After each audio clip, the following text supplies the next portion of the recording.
اللہ کے رسول نے دعائیں سکھلائی، سفر کے لیے دعائیں، سواری کے لیے دعا، سواری پہ بیٹھو تو دعا، گھر میں آؤ تو دعا، بازار میں جاؤ تو دعا۔ ہمارا ان دعاؤں پہ یقین نہیں ہے، سارا توکل راقیوں کے اوپر آ گیا ہے، مولویوں کے اوپر آ گیا ہے، اور راقیوں نے اتنا لوٹ مار مچا رکھی ہے۔ مجھے بتائیے آج تک کسی انگریز کو جو استنجا بھی صحیح سے نہیں کرتے، دعا پڑھنا تو دور کی بات ہے، ان کے ہاں استنجے کا تصور بھی نہیں، ہر جگہ ٹچو استعمال ہوتا ہے، ان کو کیوں نہیں کبھی جن ہوتے؟ آج مسلمانوں میں یہ مشہور ہے کہ واش روم میں خوشبو نہیں ہونی چاہیے، یعنی مسلمانوں کو یہ پٹی پڑھائی جا رہی ہے کہ تمہارے واش روموں کے اندر بدبو ہی بدبو ہونی چاہیے، خوشبو نہیں ہونی چاہیے۔ اور انگریزوں کے جتنے واش روم ہیں وہ چائنا سے آتی ہے یا یو ایس اے کی آتی ہے، وہ ایک باٹل سی ہوتی ہے، ایک جگہ دیوار میں فٹ کر دیتے ہیں، وقفے سے خود ہی ایک پچکاری مار دیتی ہے خوشبو کی۔ دیکھیے آپ نے، لوگوں نے آفسوں میں بھی، یہ واش روموں میں بھی لگی ہوئی، خوشبو چھوڑتی ہے ہر منٹ بعد۔ تو جن تو وہاں چمڑنے چاہیے نا، جو پاکی پلیدی کا خیال نہیں کرتے، خوشبو ان کے واش روم میں مہک رہی ہے، ان کو کوئی جن کچھ نہیں کہتا، اور سارے جنات ہمیں چڑھے ہوئے ہیں۔ اور مسلمان جو دعائیں پڑھتے ہیں، نمازیں پڑھتے ہیں، وضو کرتے ہیں، پاکی پلیدی کا خیال رکھتے ہیں، سارے جن ہمیں چڑھے ہوئے ہیں۔ اور مجھے بتائیے، نبی کریم صلی اللہ علیہ وسلم نے بیت الخلاء سے لے کر قبر تک ہر موقع کی دعا بتلائی، ہر موقع کی، کہ یہ ہو جائے تو یہ پڑھو، یہ ہو جائے تو یہ پڑھو، کھانا کھانے بیٹھو تو بسم اللہ پڑھو، کھانا کھا چکو تو یہ دعا پڑھو، دودھ پیو تو یہ دعا پڑھو، سفر کرو تو یہ دعا پڑھو، حتیٰ کہ شادی کے وقت بھی شب زفاف کی دعا بھی اللہ کے رسول نے سکھلائی۔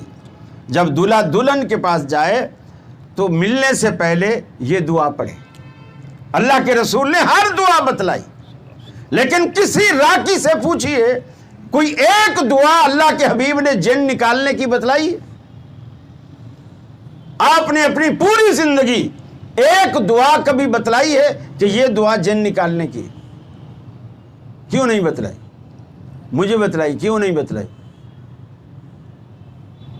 میرا خیال ہے سارے سو رہے ہیں۔ ہاں، جن چڑھتا ہے، گھستا نہیں ہے، جن گھستا ہی نہیں ہے۔ جن اتنے فارغ نہیں ہیں جتنے آپ فارغ ہو۔ جنوں کو بہت سارے کام، پھر یہی کام رہ گیا، اس سے نکلے اس میں گھس گئے، اس سے نکلے اس میں گھس گئے۔ میرے بھائی ایسا نہیں ہے، اگر ایسا ہوتا تو اللہ کے رسول دعا بتلاتے، اور اس دعا کے نتیجے میں پھر ہم جن نکالتے۔ سب سے پہلی دکان میں کھولتا یہاں، اگر اللہ کے رسول دعا سکھلاتے تو۔ میں نے ایک کتاب لکھی ہے، جن اور جادو بائے بائے، وہ نیٹ سے بھی ڈاؤن لوڈ ہو سکتی ہے، کتابوسنت.com سے، اس کو پڑھیں۔ یہ جن جو ہے نا، یہ راکیوں نے آپ کے دماغ میں ڈالا ہوا ہے، دماغ میں۔ آپ کو قصے، کہانیاں، واقعات ایسے سنائیں گے کہ وہ سنتے ہوئے آپ ایسے دائیں بائیں دیکھیں گے، ایسے لگے گا کہ ہو سکتا ہے جن ادھر آیا نہ بیٹھا ہو۔ خوف دلائیں گے تاکہ ان کی دکانداری چمک سکے۔ ان توہمات سے باہر آئی، آپ اللہ کے بندے ہو، اللہ کو ماننے والے ہو، اللہ کے رسول کا کلمہ جو آپ نے سکھلایا وہ آپ نے پڑھا، تو آپ پاکی اور پلیدی کا خیال رکھتے ہو، دعائیں پڑھتے ہو، ذکر اذکار کرتے ہو، پھر جن کی مجال ہے جو وہ آپ کے اندر آ کے گھسے۔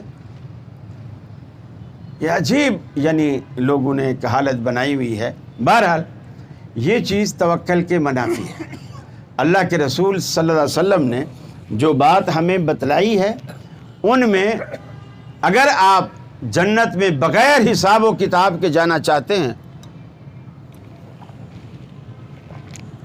تو یہ ضروری ہے کہ آپ ان چیزوں کو اپنے اندر پیدا کریں۔ میں جامع احسان میں منظور کالونی میں تھا، وہاں میرے ایک دوست تھے،